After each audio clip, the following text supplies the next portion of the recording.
ముఖ్యంగా కార్యకర్తలు ప్రజలు ఇచ్చిన సలహాల మేరకు సూచనల మేరకు వాళ్ళ అభిప్రాయాలను గౌరవిస్తూ వారి మనోభావాలకు అనుగుణంగా నడుచుకోవడంలో భాగంగా ఈ నిర్ణయం తీసుకోవడం జరిగింది.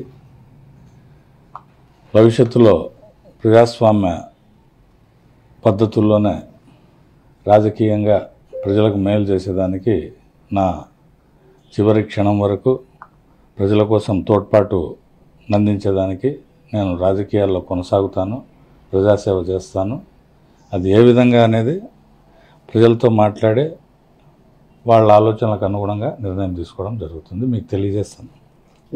ఈరోజు ఉదయం పార్టీ జాతీయ అధ్యక్షులకు పంపించినాను. నేను దాదాపుగా ఒక 5-6 నెలల నుంచి అందరి అభిప్రాయాలు తీసుకోవడం జరిగింది. దాని ప్రకారం ఈ నిర్ణయం తీసుకున్నాను. ఇప్పటికైతే నాకు ఈ రోజు వరకు అయితే ఆలోచన లేదు. భవిష్యత్తులో ప్రజల సూచనలను బట్టి తీసుకునే నిర్ణయం మీకు తెలియజేస్తే తీసుకోవడం జరుగుతుంది. నేను దాదాపుగా 5-6 నెలల నుంచి పార్టీ కార్యక్రమాలకు దూరంగా ఉన్నాను. నేను ఈ రాజీనామా నిర్ణయం మా తండ్రి జీవించి ఉన్నప్పుడు కూడా వారితో కూడా చర్చించడం జరిగింది. ఈ రాజీనామాకు వారి అనుమతి కూడా ఉన్నట్లే భావించవచ్చు. పర్సెప్షన్లో మీరు చూస్తే ఎమ్మెల్యే పర్సెప్షన్ ఇప్పుడు నెంబర్ చెప్పను, కానీ ఇంప్రూవ్ చేసుకోవాల్సిన అవసరం ఉంది. గవర్నమెంట్ గురించి కూడా మీరు చెప్పాల్సిన అవసరం ఉంది. Be clear. గవర్నమెంట్ గురించి ఇంకా మీరు మాట్లాడడం లేదు. చేసిన పని మనం చేశామని 1కి 10 సార్లు చెప్పుకోకపోతే ప్రజల్లో కూడా దీని మీద అనుమానం వచ్చే పరిస్థితి వస్తుంది, అంటే మర్చిపోయే పరిస్థితి వస్తుంది. ఇంకొక పక్కన ఎమ్మెల్యే ప్రాబ్లం సాల్వ్ చేస్తున్నాడా అంటే ఇది క్యాడర్ ఒపీనియన్ మాత్రం బాగానే చేస్తున్నామని చెప్పి వస్తూ ఉంది. సాల్వింగ్ ప్రాబ్లమ్స్ బాగానే ఉన్నాయని, ప్రామిసెస్ ఫుల్ఫిల్ చేయడం కూడా క్యాడర్లో ఇంకా పికప్ కావాలి, అందులో కొంత వెనుకబడి ఉన్నారు.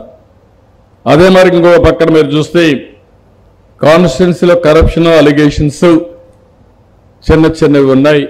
అవి ఏ విధంగా కంట్రోల్ చేయాలనో వర్కౌట్ చేసుకోవాల్సిన అవసరం ఉంది. సోషల్ మీడియాలో మీ ఎమ్మెల్యే చాలా వెనకబడిపోయాడు, ఎక్కువ మాట్లాడతాడు. సోషల్ మీడియాలో అసలు ప్రజెన్సే లేదు. అంటే ఈరోజు మీరు గుర్తుపెట్టుకోవాల్సింది, సోషల్ మీడియా కూడా అవేర్నెస్ వచ్చేసింది. మా ఎమ్మెల్యే ఏం చేస్తున్నాడని సోషల్ మీడియాలో చూసుకొని గర్వపడే రోజు ఈరోజు మీటింగ్ జరుగుతుంది. మీటింగ్ పెట్టిన తర్వాత ఈ మీటింగ్ ద్వారా ప్రజలకు మనం ఒక మెసేజ్ ఇస్తున్నాం. ఆ మెసేజ్ని కింది వరకు తీసుకుపోయే బాధ్యత నియోజకవర్గంలో ఉండే సోషల్ మీడియా కానీ, ఇక్కడుండే మీలో ఉండే ఇన్ఫ్లుయెన్సర్స్ కానీ ఇది వర్కౌట్ చేయాల్సిన అవసరం ఉంది. అవతల వాళ్ళకంటే సోషల్ మీడియాలో మనం చాలా తక్కువగా ఉన్నాం. నేను నెంబర్ చెప్పడం లేదు, ఆ నెంబర్ లవ్ లెటర్ ఆయనకే ఇస్తాను, ఎమ్మెల్యేకి ఇస్తా. చెప్తూనేమన్నా నేను చాలాసార్లు ఆయన కరెక్ట్ చేసుకోవాల్సిన బాధ్యత. పర్సెప్షన్లో మీరు చూస్తే ఎమ్మెల్యే పర్సెప్షన్ ఇప్పుడు నెంబర్ చెప్పను, కానీ ఇంప్రూవ్ చేసుకోవాల్సిన అవసరం ఉంది. గవర్నమెంట్ గురించి కూడా మీరు చెప్పాల్సిన అవసరం ఉంది. Be clear. గవర్నమెంట్ గురించి ఇంకా మీరు మాట్లాడడం లేదు. చేసిన పని మనం చేశామని 1కి 10 సార్లు చెప్పుకోకపోతే ప్రజల్లో కూడా దీని మీద అనుమానం వచ్చే పరిస్థితి వస్తుంది, అంటే మర్చిపోయే పరిస్థితి వస్తుంది. ఇంకొక పక్కన ఎమ్మెల్యే ప్రాబ్లం సాల్వ్ చేస్తున్నాడా అంటే ఇది క్యాడర్ ఒపీనియన్ మాత్రం బాగానే చేస్తున్నామని చెప్పి వస్తూ ఉంది. సాల్వింగ్ ప్రాబ్లమ్స్ బాగానే ఉన్నాయని, ప్రామిసెస్ ఫుల్ఫిల్ చేయడం కూడా క్యాడర్లో ఇంకా పికప్ కావాలి, అందులో కొంత వెనుకబడి ఉన్నారు. అదే మరి ఇంకొక పక్కన మీరు చూస్తే కాన్స్టిట్యున్సీలో కరప్షన్ అలిగేషన్స్ చిన్నవి ఉన్నాయి. అవి ఏ విధంగా కంట్రోల్ చేయాలనో వర్కౌట్ చేసుకోవాల్సిన అవసరం ఉంది. సోషల్ మీడియాలో మీ ఎమ్మెల్యే చాలా వెనకబడిపోయాడు, ఎక్కువ మాట్లాడతాడు.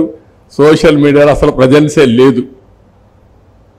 అంటే ఈరోజు మీరు గుర్తుపెట్టుకోవాల్సింది, సోషల్ మీడియా కూడా అవేర్నెస్ వచ్చేసింది. మా ఎమ్మెల్యే ఏం చేస్తున్నాడని సోషల్ మీడియాలో చూసుకొని గర్వపడే రోజు ఈరోజు మీటింగ్ జరుగుతుంది. మీటింగ్ పెట్టిన తర్వాత ఈ మీటింగ్ ద్వారా ప్రజలకు మనం ఒక మెసేజ్ ఇస్తున్నాం. ఆ మెసేజ్ని కింది వరకు తీసుకుపోయే బాధ్యత నియోజకవర్గంలో ఉండే సోషల్ మీడియా కానీ, ఇక్కడుండే మీలో ఉండే ఇన్ఫ్లుయెన్సర్స్ కానీ ఇది వర్కౌట్ చేయాల్సిన అవసరం ఉంది. అవతల వాళ్ళకంటే సోషల్ మీడియాలో మనం చాలా తక్కువగా ఉన్నాం. నేను నెంబర్ చెప్పడం లేదు, ఆ నెంబర్ లవ్ లెటర్ ఆయనకే ఇస్తాను, ఎమ్మెల్యేకి ఇస్తా. చెప్తూనే ఉన్నా నేను చాలాసార్లు. ఆయన కరెక్ట్ చేసుకోవాల్సిన బాధ్యత